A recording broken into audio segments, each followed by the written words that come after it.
So ito nga mga paps, bali quick update lang po ito dito sa mga kalapati ko na nandito sa Flyers Loft. So ayan sila lahat mga paps, kagagaling lang sa ronda. Yung iba hingal na hingal pa. So ito mga kalapatin to mga paps, posibleng ilaro namin sa summer o sa South Race. Sa susunod na karera mga paps, ito yung magiging panlaban namin.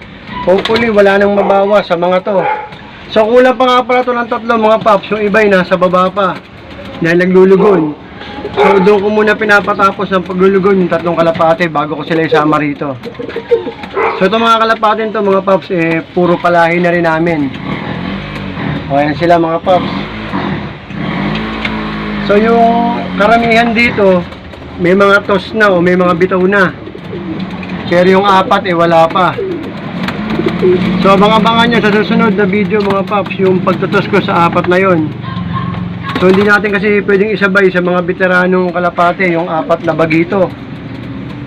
Baka mas delikado, mawawala yung apat kasi mapapasabay sa lakas ng paglipad ng mga veterano. So yan, time check tayo dahil nga natapos na din ang Romonda, tanghali na rin. So yan, patukay na natin itong mga kalapate para makapagpahinga na rin sila.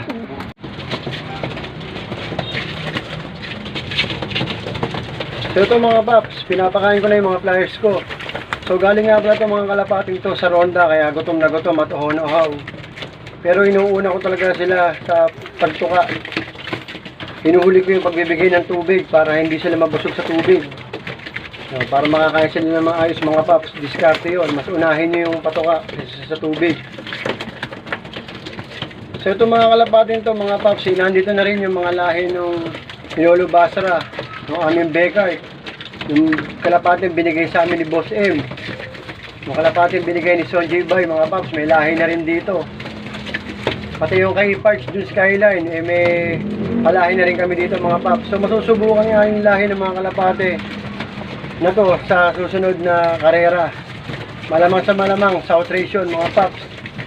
So abang-abang kayo dun sa mga susunod ko pang video dahil itutos ko yung mga kalapating to. Kasi hindi po pwede na basta dito lang sa area namin parurondahin. Kailangan nila ng training, kailangan nila ng toss. Kailangan nilang ibitaw sa malalayong lugar para masana yung katawan, ma-develop yung resistensya ng mga kalapate, mga paps.